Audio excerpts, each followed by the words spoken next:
में एगो रसियन से बात करब तो रूसी में बोली, जर्मनी में बोली, चाइनीज मंदारिन में बोली, चाइनीज भाषा बोली, तो हम भोजपुरी कहें भोजपुरी काहे ना बोलब। एकरा में का बेइज्जती के बात है, एकरा में गर्व महसूस होके चाहिए। वो लोग के पता नहीं खे कि हम का हमनी के समूह में बहुत लोग हमनी के साथ जुड़ल बा, काम कर रहल बन, बतावे खातिर कि ये शर्माए वाला बात नहीं खे, शान से कहो कि हम भोजपुरिया हैं। हम लोग भोजपुरी की बात कर रहे हैं और देखिए हमारे हाथ में एक किताब है, भोजपुरी के मान्यता दें ये सरकार। अब आवाज़ उठने लगी है कि भोजपुरी को मान्यता दिया जाए, भोजपुरी को 8वीं अनुसूची में शामिल किया जाए, क्योंकि आप देख रहे होंगे कि किस तरह से भोजपुरी जितना लोग बोलते हैं सुनते हैं उससे कम भाषा बोलने और सुनने वाले जो भी भाषा है उसको 8वीं अनुसूची में शामिल कर लिया गया है, मगर भोजपुरी को शामिल नहीं किया गया है। क्यों नहीं किया गया है इस पे भी मैं बात करूंगा, मगर उससे पहले इस किताब पे चर्चा करता हूं, क्योंकि जो किताब लिखने वाले प्रोफेसर हैं वो हमारे साथ मौजूद हैं। प्रोफेसर राम बहादुर राय जी हैं और वही ये बुक लिखे हैं। चलिए मैं इनसे सीधे जुड़ता हूँ। IBN 7 भारत में आपका स्वागत है। जी, आपका भी स्वागत है और बहुत दर्शकों को भी बहुत स्वागत है, धन्यवाद है। एक मेरे हाथ में ये बुक है और आपके द्वारा लिखी गई है। ये क्या सोच करके ये आप बुक लिखे हैं कि भोजपुरी के मान्यता दें ये सरकार? देखिए, हम एगो लेखक साहित्यकार बानी, क्योंकि भोजपुरी है से भोजपुरी में हम बात करत नहीं। हिंदी पहले हम लिखत रहे, लेकिन बड़े बड़े विद्वानों के बीच में गई नहीं, पता चला कि भोजपुरी के 8वीं अनुसूची में मान्यता ही नहीं थे। हमने के हिंदी राजभाषा है, राष्ट्रभाषा वो भी नहीं थे। तो भोजपुरी के 25 करोड़ लोग बाड़न और कम से कम 17-18 देश में भोजपुरी बोलल जाता, ओकरा बाद भी एक मान्यता हमने के भारतीय संविधान में नहीं थे। आ जेकर आबादी 1 करोड़ बा, 1.5 करोड़ बा, 2 करोड़ बा, ओके मान्यता मिल गई बा, लेकिन भोजपुरी के मान्यता नहीं मिलल। जबकि मान्यता मिले खातिर एकर व्याकरण होके के चाहिए, एकर निबंध होके के चाहिए, एकर आपके होके के चाहिए, उपन्यास होके के चाहिए, संस्मरण होके के चाहिए। पूरा भोजपुरी भरल पुरल बा साहित्य से, लेखन से। तो हमारा दिमाग में आयल कि आखिर भोजपुरी के मांग खातिर भी कोनो किताब बाकी ना। तो हम सर्च कहीं खोजनी तो कहीं ना मिलल। तो एकरा के हम साल भर के अथक परिश्रम से भोजपुरी के मान्यता खातिर सरकार से एगो निहोरा कइल बा, एगो विनती कइल बा कि काहे मान्यता ना दिहल जाओ, आखिर का कमी बा। एकरा में बटलो बा कविता में कि सब कुछ तो हमारा पास बटले बा, ओकरा बाद रुआ काहे के मान्यता दे, वही समझ के हम किताब। चलिए हम भोजपुरी में बोलब, रुआ भोजपुरी में बोलते हैं तो रुआ कनी है कि निहोरा कइल जाओ, विनती कइल जाओ, मगर हम तो ये सुनले बानी कि हक लेवे खातिर लड़े के पड़ेला, बिना लड़ले हक मिलेला ना, निहोरा निवेदन कैला से कुछ भी ना होला। जी, ये बहुत बढ़िया प्रश्न बा, लेकिन ओकरा पहले भी एगो उदाहरण आपके लिए तनी। भारतीय स्वतंत्रता संग्राम, अंग्रेजन के भारत जब गुलाम रहे तब पहले निहोरे से शुरू भइल।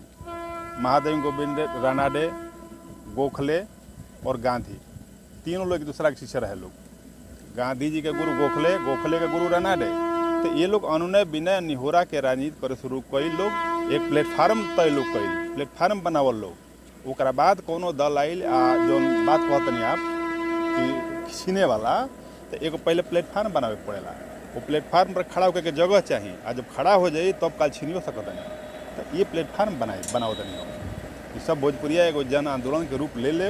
ये तरह किताब पढ़ो, अगर दिमाग में बात आओ कि भाई हमने के मान्यता चाहे, आ काहे खातिर मान्यता चाही, का फायदा बा एकरा से, ई जनावल जरूरी बा। एकरा खातिर किताब लिखल बा। का फायदा बा, फायदा बता दी। फायदा तो बा कि पहले तो रोजगार सृजन बा। अभी वहाँ के पांडे जी कनी हो कि लोक सेवा आयोग में आ जाई, हर जगह हाई स्कूल इंटर में पढ़ाई होखे लगी। तो जैसे 4 गो भोजपुरी के पद निकलल बा, 4000 पद निकली न, तो उतना लेके एकरा में जइहन। ये तो शर्मिंदगी जन बात बा कि 1,70,000 में 4 गो पद निकलल। जी, तो एकरे खातिर भोजपुरी हर जगह पढ़ाई होखे लगी, कोचिंग भी चले लगी, एकर IAS PCS भी बनिहन लोग, बनिहन न। तो ई मान्यता सृजन पढ़ी ना, एकरा से लोग लिखे पर लगी हन साहित्य, और रुचिकर होखे लगी, जन जन के आंदोलन बन जाई।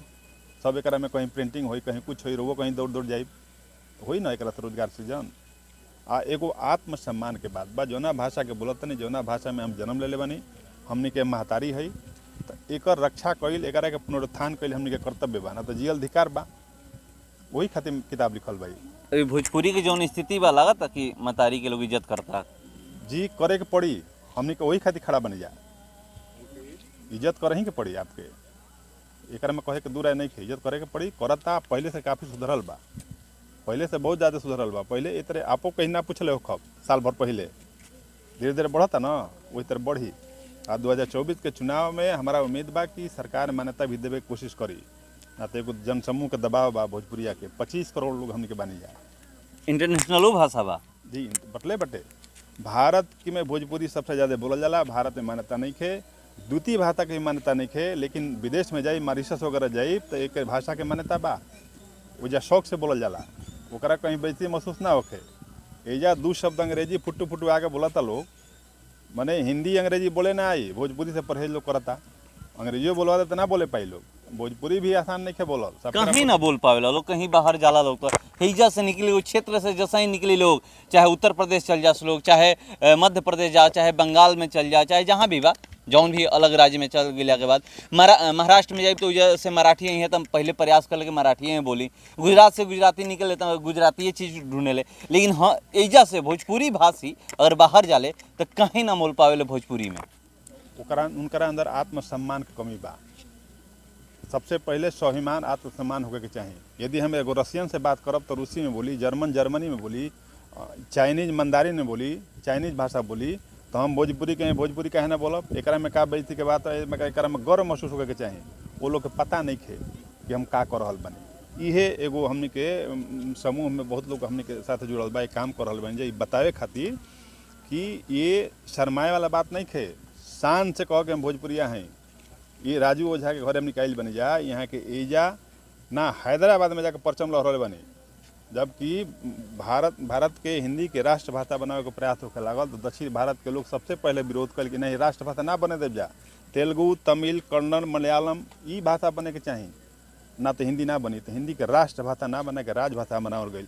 तो जौन आदमी है कटिया से जाके सहजौली से जाके हैदराबाद में भोजपुरी के झंडा गाड़ सकता, तो हमने के तो भोजपुरी के क्षेत्र में बनी जा महाराज, हमने कहीं पीछे रह जा, हमने के 10 को झंडा लेके चलब जा, ये गर्व के बात बा, शान के बात बा। वही खातिर किताब लिखाइल बा, अजय सिंह गीतकार बड़ा 5,000 से अधिक गीत लिखल यही खातिर कि प्रचार प्रसार होके, तो ये होई कैसे बड़ आंदोलन के रूप ली आंदोलन। जैसे पहले प्रचार प्रसार कल जाला, देखिए मीडिया साहब बानी, हम मीडिया से भी पढ़ले बानी, हम MJMC हैं। पहले सबसे पहले का कल जाला कि एगो एजेंडा सेट कल जाला, आप जानते नहीं, एजेंडा सेट कल जाला, ओकरा बाद पब्लिक रिलेशन में आवेला आदमी, ओकरा बाद एडवर्टाइजमेंट होला, ऑटोमेटिक बढ़ चल जाला। ये एगो एजेंडा सेटिंग बा कि भोजपुरी के मान्यता दिवावे खातिर बा। पब्लिक रिलेशन मतलब कि जगह जगह हमने के जाके हम बात करते हैं, जब मिलत नहीं जा, एक से आदमी में जागरूकता बैठी, फिर प्रचार प्रसार हुई सोशल मीडिया पर, तो सब लोग धीरे धीरे जाने शुरू करी, तो काल मान्यता मिले ही के बा, कोनो दूर नहीं थे। तो देखिए अभी निवेदन और निहोरा हो रहा है कि आप भोजपुरी को 8वीं अनुसूची में शामिल कर लीजिए, अगर नहीं मानिएगा तो फिर वो जो अपना हक लेने की जो लड़ाई होती है ना, वो भी लड़ने के लिए और दिल्ली जा कर के लड़ने की तैयारी में ये लोग हैं, और किस तरह से भोजपुरी को 8वीं अनुसूची में शामिल किया जाएगा उसकी तैयारी चल रही है, उसका रूपरेखा तैयार हो रहा है। और देखिए मेरे हाथ में जो ये किताब है, भोजपुरी के मान्यता दें ये सरकार, इन्हें के लिखले बनी, और रुआ सब भी जे भी भोजपुरी बोले वाला बा, जे भी पढ़े वाला बा, सुने वाला बा, एक बार जरूर ये किताब के पढ़ी, और रुआ सब ये किताब खरीदें और किताब के खरीद के पढ़ी, काहे कि भोजपुरी के बात बा, अब भोजपुरी के 8वीं अनुसूची में शामिल करे के बाद तो सबके लागे के पड़ी, एक आदमी के लगला से ना हुई, 2 आदमी के लगला से ना हुई, जब तक पूरा भोजपुरी समाज ना लगिए में तब तक नहीं होके होला। और जब भी जरूरत पड़े तो जहाँ भी जरूरत पड़े तो ये आगे बढ़ता ओकरा पीछे पीछे चले के बा और साथ देवे के जरूरत बा, तब जाके भोजपुरी के 8वीं अनुसूची में शामिल सरकार करी। इंतजार करी कहिया बड़ आंदोलन के रूप लेता, काहे की तैयारी शुरू हो गई बा। फिलहाल इसके बारे में इतना ही, बने रहिए हमारे साथ, नमस्कार।